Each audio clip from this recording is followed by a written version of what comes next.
Paano ang mga simpleng prutas binigyan ng pangalan ng tao? Kaya raw ang orange out na in Charmaine? Nagkakalituhan na ngayon sa mga pamilihan. Maraming mamimili kasi. Panay hanap ngayon kay Charmaine. Do you have Charmaine? Mabenta ba si Charmaine? Magkano, Charmaine? Pero ang tinutukoy nilang Charmaine, hindi tao, kundi prutas. Anong pangalan ulit? Charmaine! Charmaine kasi ang bago raw pangalan ng orange. Akin na nga yung Charmaine. Ayan. Natikman na namin si Charmaine finally. Sa mga nagtataka dyan, ito ang punot dulo ng lahat ng kaguluhan. Ay, inis naman ako, te. Kasi parang hindi naman ako pinag-isipan. Bakit naman? O, di ba ikaw ang pangalan mo ay Mango? At tapos? O, Mango ka, di ba? Pero dilaw ka naman. Ay, oo. Di ba, parang obvious naman kasi sa akin, te. Orange, wala na bang ibang pangalan? Nakakaloka naman. May point ka dyan. Dapat kasi, ginagawa nila ng paraan niya mga yan. Hindi tamad naman kasi gumawa ng pangalan. O ano ba sana talaga ang gusto mong pangalan? Ay, ang gusto ko sana ng pangalan ay Charmaine. Ay, ang ganda no. Ang pasimuno ng paandar na ito, ang content creator mula Vinzons, Camarines Norte na si Jericho aka Baet. Siyang tunay ba yan, nak? Siyang tunay, kumari kong tunay. Noon pa man, paborito na raw ni Baet ang orange. Saan mo siya dalahin?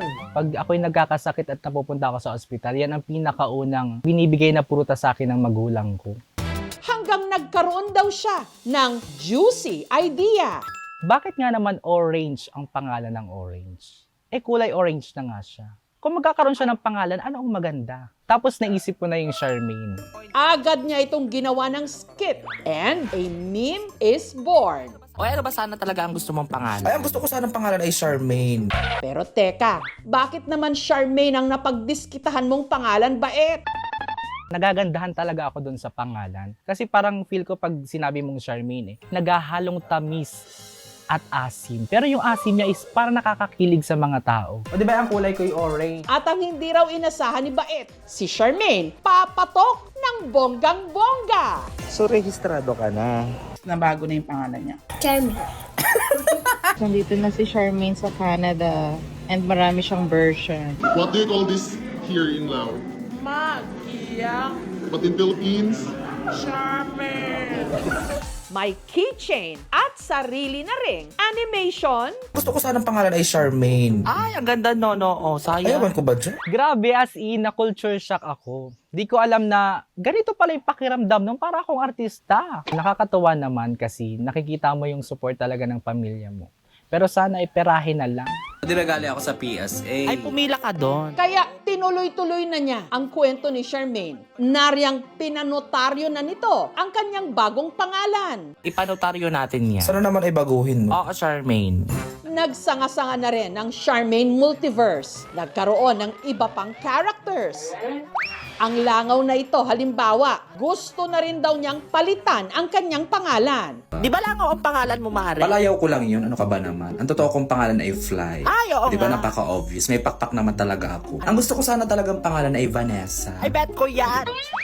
Kaya nga kami naghahanap ng abogado kasi magpapanotaryo ako. Oh. Paano lang naman pala tayo ng problema? Ayoko ng ganitong pangalan. O kung sakali, ano ba sana ang gusto mong pangalan? O ang gusto ko sana talagang pangalan ay Melanie. Charmaine! Teka lang! Ang buhay raw ni Baet para ring orange na hindi lang matamis. O, napilitan po akong tumigil dahil si Papa ay kinakailangan ng gamutan. Kailangan putulin yung paa niya. And para po makatulong, trinay kong mag-live streaming pero wala talaga nanonood. Ang nanonood lang sa akin si Mama, si Ate. Sabi ko, gumawa na lang tayong GC. Parang ang gusto ko na mangyari is maging na lang akong source of happiness ng karamihan. Sinubukan ko maging content creator. Doon ako nagsimula sa, hugasan ko na to. Hugasan ko na to.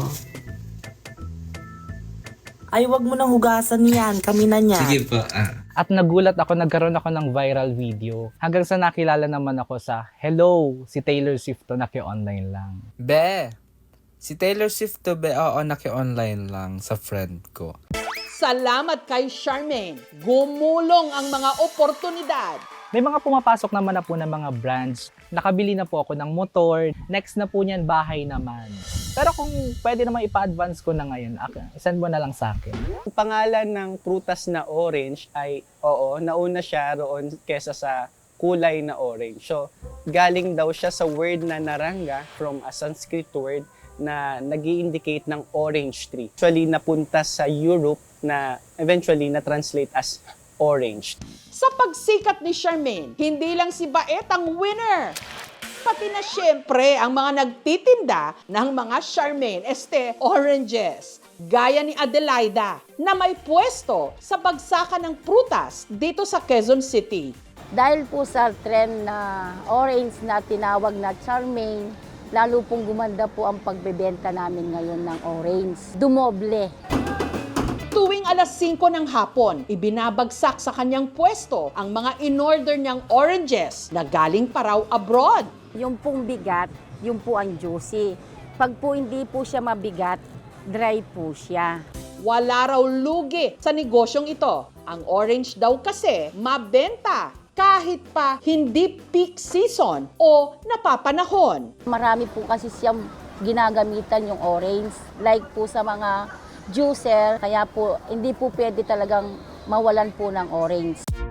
Ang mga citrus gaya ng orange, nutritious, na nakakatulong sa ating immune system. Ang fiber naman, ito ay nakakatulong sa digestion ng ating tiyan. At ang potassium ay maganda naman sa ating puso. Kaya all year round, mabenta rin ang orange juice. Gaya ng negosyo ni Michael, na puro raw at all natural, wala raw halong kemikal. Honey, ginger, saka lemon. Tapos yung tubig, sir. Pang dagdag lasa. Walang artificial na halo, sir. Ang orange na gamit niya, hindi na raw niya binabalatan pa, hinihiwa na lang at saka isinasalang sa squeezer na gawa sa bakal.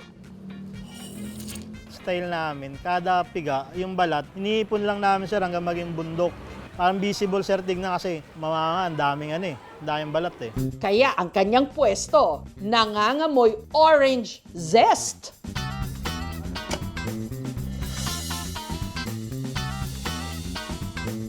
Kada baso, 50 pesos. Refreshing but masarap po siya. Kada araw, nakakaubos daw siya ng halos 20 crates ng oranges at kumikita ng 6,000 pesos. Tubong Charmaine yan? Nagulat ako. Araw-araw marami nang bumibili. Kalibutan na kami ng tao. Charmaine, una, hindi ko po naiintindihan eh. Anong sinerch ko, sir, yun. Kaya kada minsan may dumadaan, imbis na orange, Charmaine. Dito sa Pilipinas, meron tayong klase ng citrus na hindi man kulay kahel o orange, sintamis din naman ng imported. Ito ang dalandan. Sa ekta-ektaryang tanimang ito sa makilala Cotabato sa Mindanao, may halos 1,500 na puno ng dalandan na itinanim at pinalago ng Green Thumb ni Toto. Kada linggo, nakaka-harvest sila rito ng 2 toneladang dalandan. Ang mga naaabot nilang dalandan, kanila lang ginugunting para anihin. Ang mga nasa itaas na bahagi ng mga puno, inaakyat gamit ang hagdan. Ang dami naming farmer na pareho naman kami na producer. Pero pagdating sa lasa, iba talaga yung sa amin. Si Papa ko, nag-join siya ng seminar training about grafting, budding. From then on, nag-start siya ng sarili niyang business, which is the plant nursery. Si Mama ko is working po as isang company sa Davao, which is in line din po sila sa fruit. Yung boss ng mother ko, binigyan siya ng isang seedling, which is eto nga pong oranges namin ngayon. Hanggang noong 2004, nagtanim na sila ng dalandan. About 3 years, nakapagtanim kami ng almost 500 trees. Kailangan i-consider talaga yung fertilization. And of course, yung tinatawag natin na TLC, that tender love and care. Sobrang juicy niya. O ano ba sana talaga ang gusto mong pangalan? Ay, ang gusto ko sanang pangalan ay Charmaine. Ang buhay parang Charmaine o orange lang. Kapag maasim pa, konting hintay. Dahil sa tamang panahon, ito rin ay tatamis! Thank you for watching, mga kapuso. Kung nagustuhan niyo po ang videong ito, subscribe na sa GMA Public Affairs YouTube channel. And don't forget to hit the bell button for our latest updates.